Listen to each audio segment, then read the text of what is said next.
Hey Python enthusiasts! Welcome back to the 100 Days of Python series. Today is day 38, and we're diving into the world of RESTful APIs.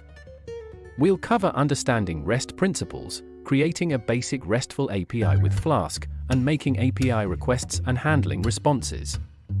Let's get started. Let's start by understanding the principles of REST, which stands for Representational State Transfer. REST is an architectural style for designing networked applications.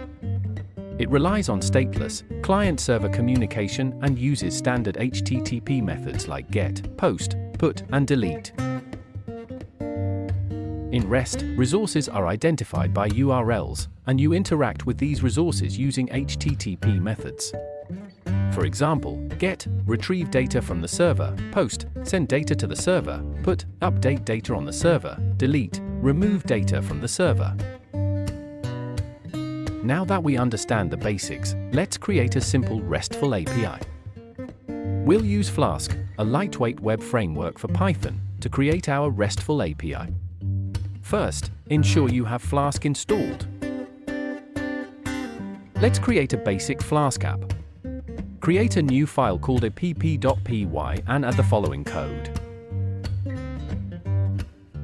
This code sets up routes for handling CRUD operations on posts. Start the Flask app by running.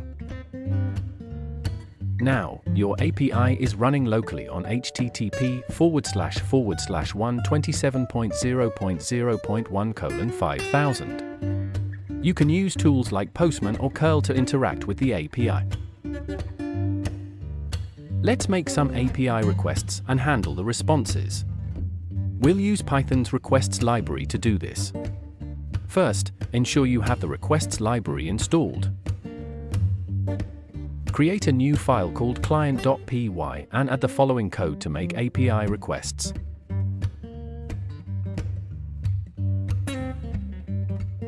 Run client.py to see the API requests in action. You'll see the responses for each API request, demonstrating how to interact with a RESTful API using Python. And that's a wrap for day 38 of our 100 Days of Python series. Today, we explored REST principles, created a basic RESTful API with Flask, and made API requests and handled responses. If you found this video helpful, don't forget to hit the like button, subscribe, and ring that bell for more awesome Python content. See you tomorrow for day 39.